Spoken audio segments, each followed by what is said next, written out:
Last time photo respiration प्रकाश श्वसन पर हम बात कर रहे थे और हमने प्राथमिक अभिक्रिया डिस्कस कर ली थी कि क्लोरोप्लास्ट में रिएक्शन शुरू होगा और एक पीजीए और एक ग्लाइकोलिक एसिड अणु का निर्माण होता है।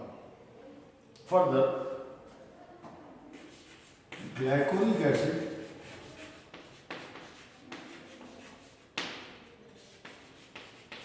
हमने पढ़ा है कि 2 कार्बन का एक अणु है और इसी को सबस्ट्रेट ऑफ फोटो रेस्पिरेशन कहा जाता है।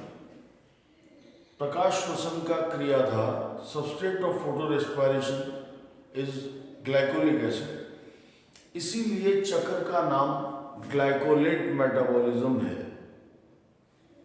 यह अणु अब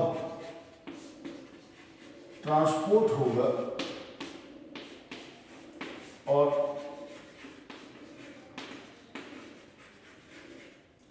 यहां से ट्रांसपोर्ट होकर ये पर ऑक्सीजोम को चला जाएगा।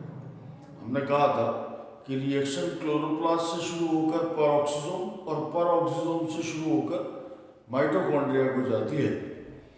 क्योंकि ये ट्रांसपोर्ट होकर पर ऑक्सीजोम को जा रहा है और यही सबस्ट्रेट ऑफ फॉस्फोराइलेशन है, फोटो रेस्पिरेशन है, इसीलिए major site of photo respiration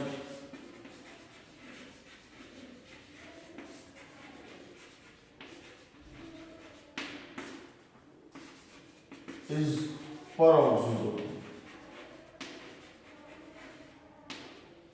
इसीलिए पर ऑक्सीजोम को मुख्य स्थल कहा जाता है प्रकाश श्वसन का। फिर से कहते हैं, हालांकि क्लोरोप्लास्ट, पर ऑक्सीजोम, माइटोकॉन्ड्रिया तीनों इन्वॉल्व हैं, लेकिन इसी को मुख्य स्थल कहा जाता है प्रकाश श्वसन का। अब जैसा हमने कहा कि ये ट्रांसपोर्ट होकर पर ऑक्सीजोम में चला जाएगा, तो पर ऑक्सीजोम में क्या अभिक्रिया होगी?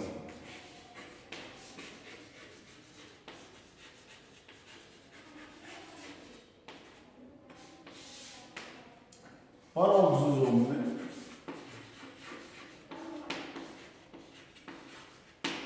ग्लाइकोलिक एसिड का ये अणु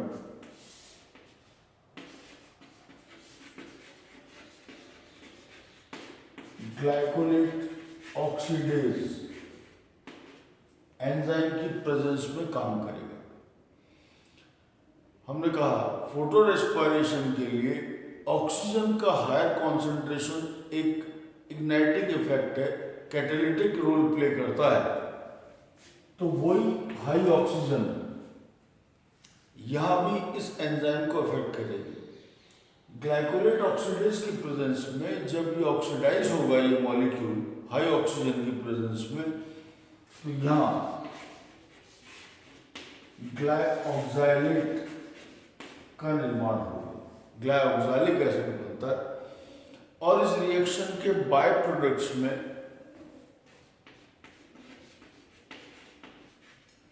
हाइड्रोजन परऑक्साइड भी बनती है।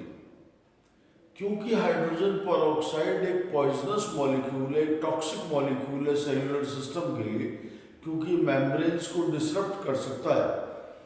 इसलिए जब भी ये रिएक्शन होगी पैरेलली एक और रिएक्शन चलता है। जैसे जैसे हाइड्रोजन परऑक्साइड बनती जाती है पैरेलली हाइड्रोजन परऑक्साइड का ब्रेकडाउन भी चलता रहता है, लाइक दिस, और पुनः जल और ऑक्सीजन का निर्माण होता रहेगा। इसीलिए पर ऑक्सीजोम को हम एक ऐसा ऑर्गेनेल मानते हैं जो पर ऑक्साइड का निर्माण भी करता है और पर ऑक्साइड का ब्रेकडाउन भी करता है। और यही दो एंजाइम सेल वाले चैप्टर में हम पर ऑक्सीजोम के मेजर एंजाइम मानकर चलते हैं। एक बार ग्लाइऑक्साइलेट का निर्माण हो जाने के बाद फर्दर रिएक्शन जो मूव करेगी,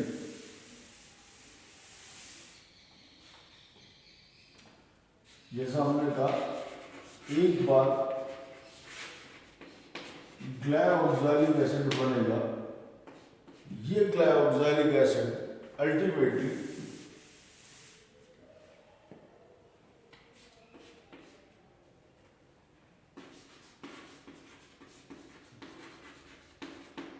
ग्लूटामिक एसिड के साथ रिएक्ट करता है।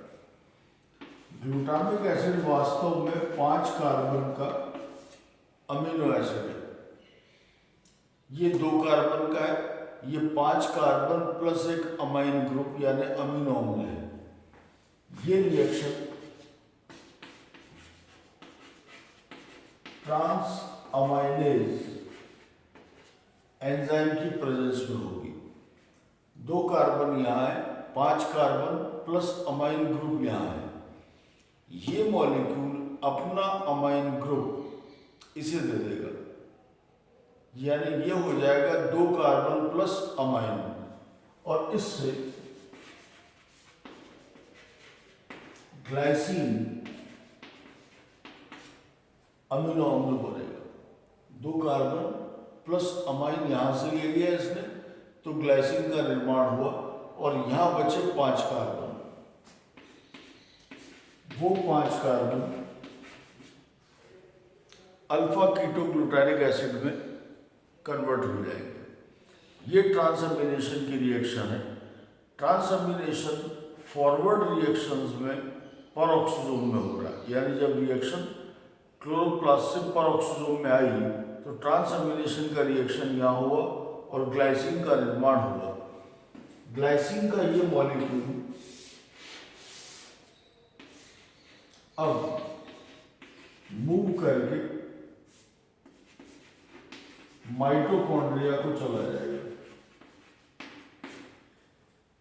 और further reactions will take place in mitochondria. Now, what happens in mitochondria, उस पर बात करते हैं।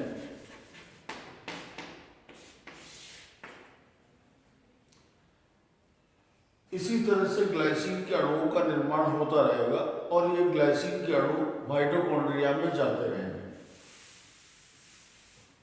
जब ये माइटोकॉन्ड्रिया में जाएगा, इस तरह के 2 ग्लाइसिन अणु संघनित होंगे, कंडेंस होंगे। देखिए, एक ग्लाइसिन का मतलब 2 कार्बन प्लस अमाइन है। इसका मतलब 2 ग्लाइसिन का मतलब क्या हुआ?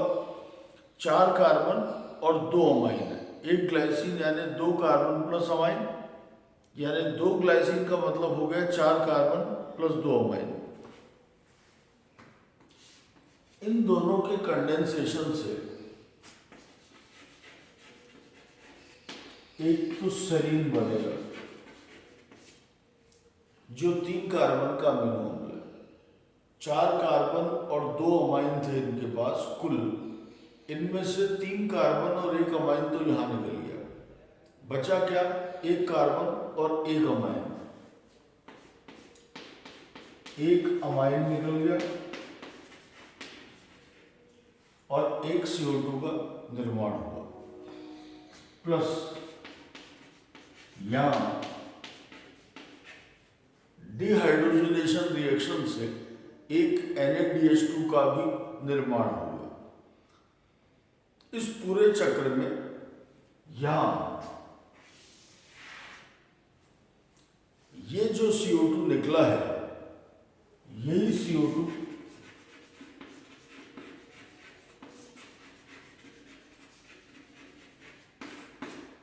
फोटो रेस्पिरेशन कहलाएगा।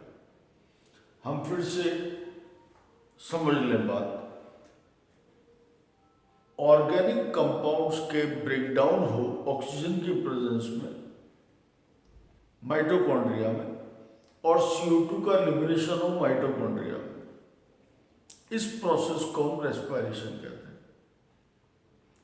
C3 प्लांट में इस रेस्पिरेशन के अलावा माइटोकॉन्ड्रिया से एक और CO2 मॉलिक्यूल भी निकल रहा होगा लगातार।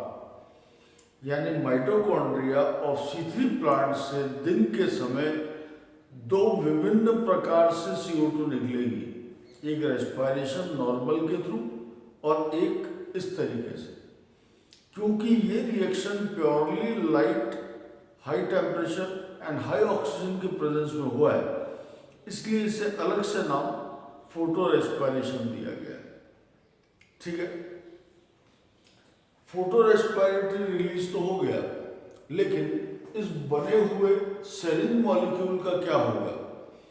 इन 3 कार्बन का भविष्य जानने के लिए ये रिएक्शन हम बैकवर्ड भी स्टडी करते हैं कि जब ये रिएक्शन घूमकर वापस जाएगी तो फिर से माइटोकॉन्ड्रिया से रिएक्शन परऑक्सीजोम में और परऑक्सीजोम से मूव करके रिएक्शन क्लोरोप्लास्ट की तरफ जाती है।